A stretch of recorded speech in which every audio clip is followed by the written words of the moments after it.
preparation kayo? Delay yung camera niya. Everybody, please stand up. Mag-live ka sa TikTok. Facebook. Good morning, class. Before you take your seat, will you please pick up all the pieces of trash? Yan o.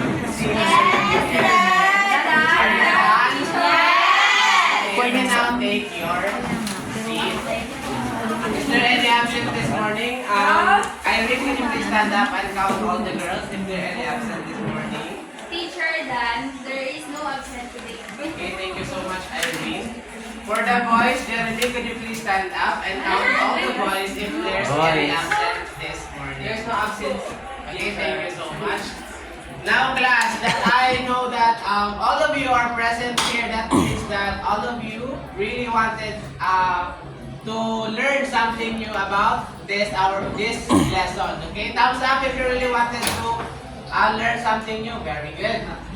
Now, before we take our lesson this morning, let me introduce to you the class rules that you need to observe all throughout our lesson. Everybody, please read.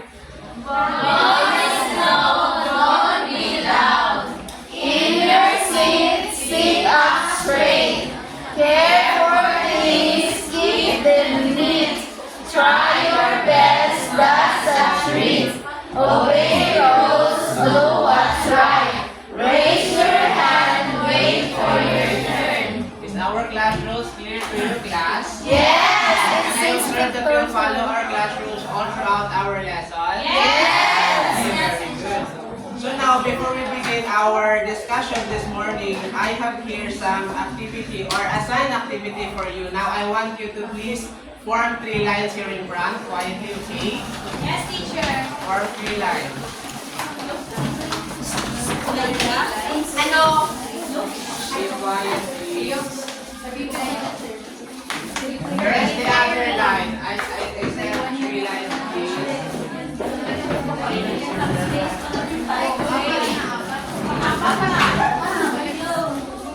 We start with the group 1. This is your leader was A. For group 2, Janice was your leader. And then for group 3, your leader will be Rose teacher. So for the group 1, you will be assigned to sing a song, Gili Gili Tulong Anay. Are you familiar? For the group 2, quiet class. For the group 2, you will be assigned to sing a song, Leron Leron Sinta. And for the last group, the group 3, you will be singing a song, Sit Sirit Sit Alibamba. Now I will give you only 2 minutes to prepare, and then after that, you will be performing here in front. So you may now take your seat and try to practice.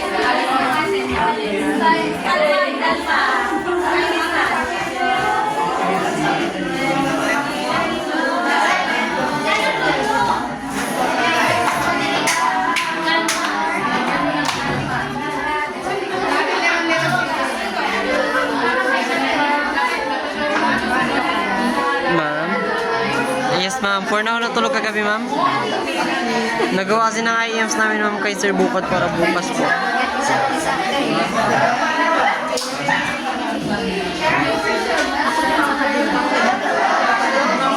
Bakit po, ma'am?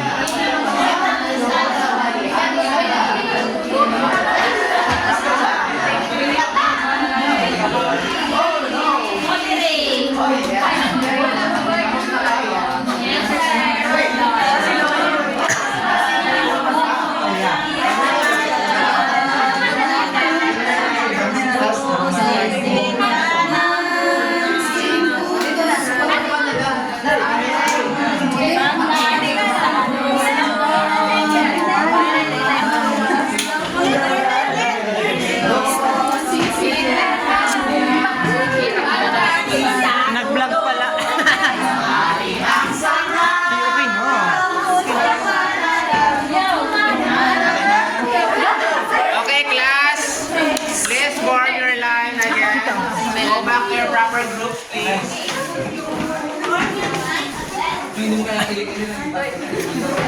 group now ready? Okay, we now take your seat. We will be starting on group 1 to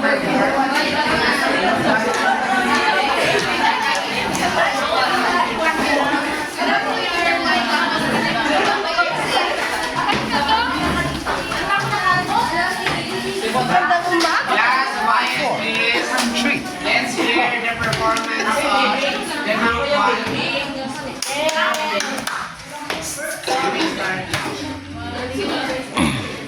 Paano gawin green? Sabi na natin ang boses na uniform. Creepy, ma'am. Yung ano yun, yung parang Barko? nagkakanta ka dito. Parang pamahol.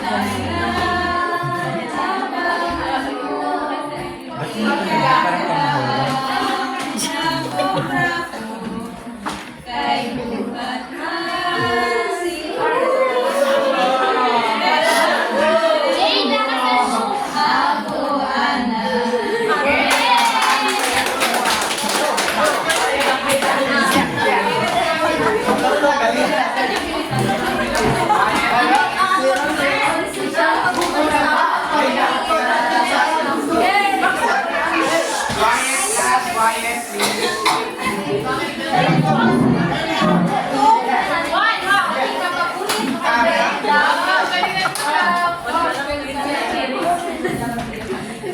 Ready? 1, 2, 3, go! Leon, sinta, buko ng papaya, nalalalay buslo, sisigan ng bunga, pagdating sa dulo, nabali ang sana, tapos sa malayan, humanap ng hiyan. Masalawahan, ibahan for group 2. What are your performance?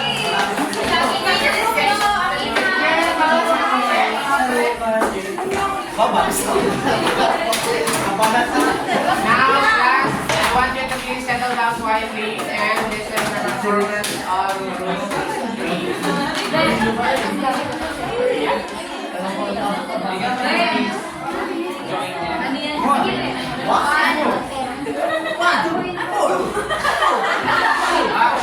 Group 3, are you ready?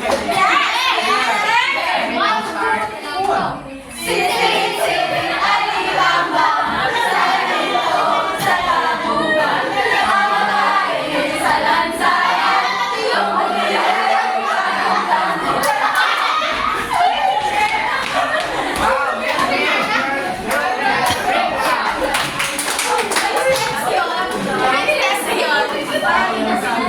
Okay, class, settle down quietly, please. Okay, based on your previous performance or your previous song that you present, have you noticed something? Yes, Answer. Yes, Irene? Teacher, there is a fast and slow. Yes, there is a fast, moderate, and slow. So which song have you observed that has a fast beat or a tempo? Yes, Ginaline? Sit. Very good. Let's give Ginaline 2 claps. And also Irene, let's give Irene 2 claps. What about the moderate beat or moderate tempo? Which song have you observed? Yes, Deo. Leron Santa teacher. Leron Sinta. Is Deo's answer correct? Yes! Very good. So based on your performance earlier, our topic for today is, everybody read. Tempo in music. Fast, moderate, and slow. So this will be our topic this morning. But before that, let us read our learning objectives that you need to attain during and after our discussion. So everybody please read. Identify fast, moderate, and slow tempo in music. Demonstrate tempos through body movements, tapping, marching, and dancing. Show appreciation for different tempo in music by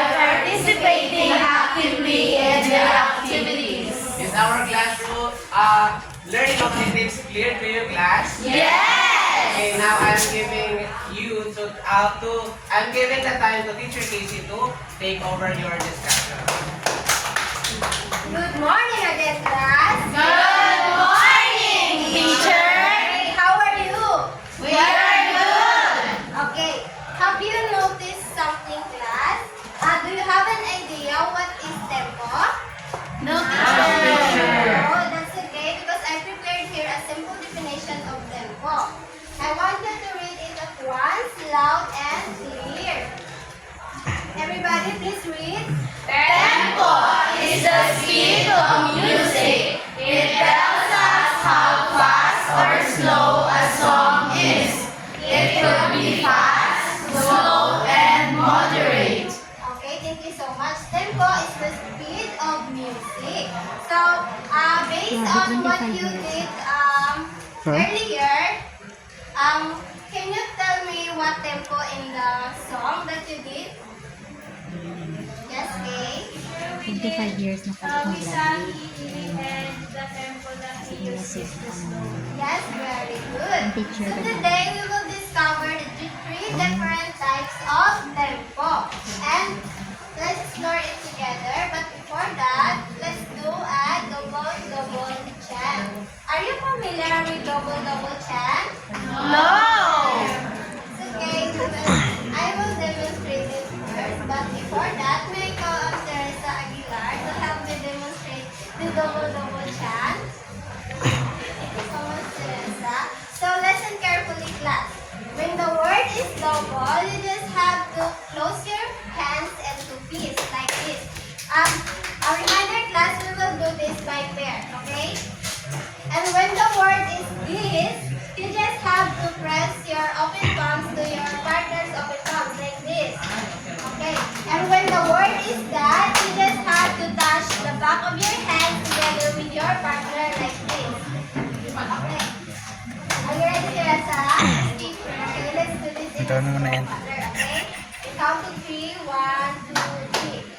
Double this, double that, double this, double that, double this, that. Okay, did you get it, class? Okay, let's please stand up.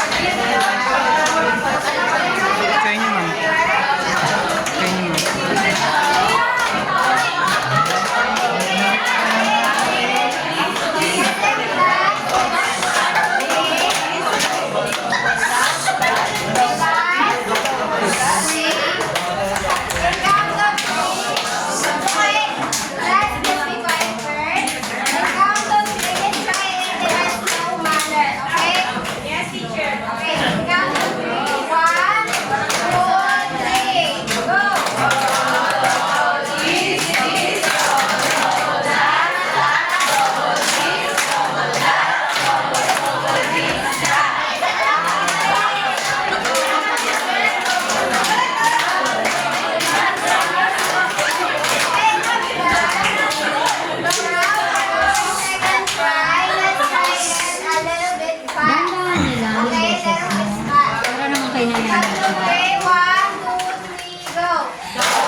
Slow tempo. Slow tempo. Very good. Can you give me an example of song in a slow tempo? Yes, Bernie? Yung Ili-Ili Anay po kanina na kinanta natin. Yes, very good, Bernie.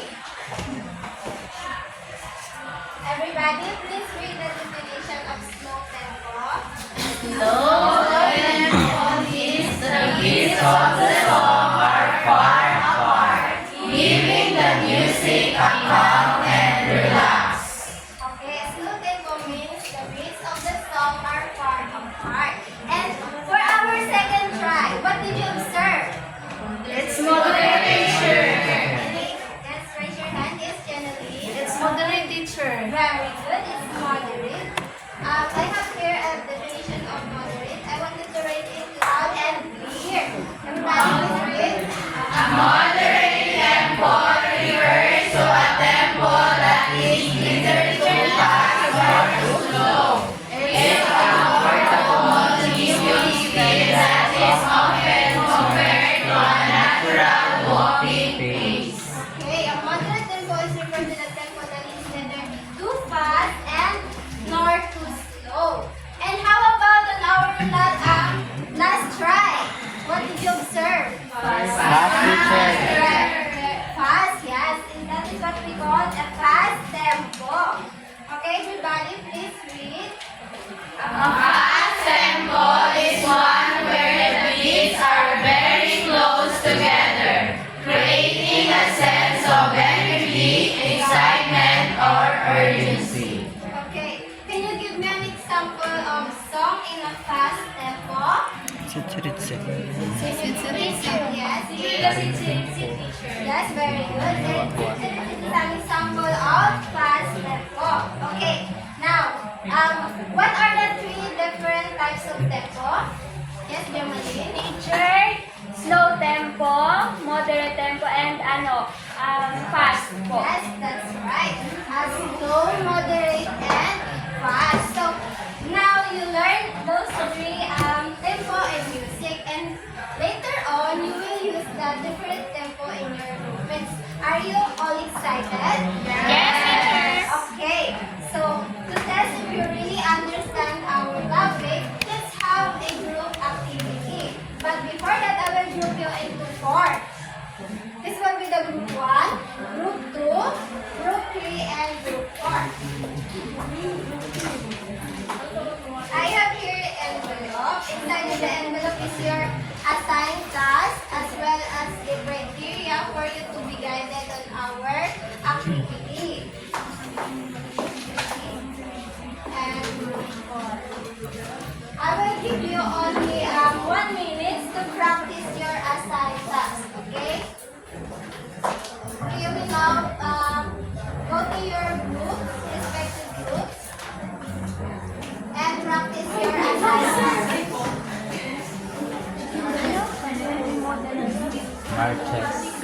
Markers. Markers.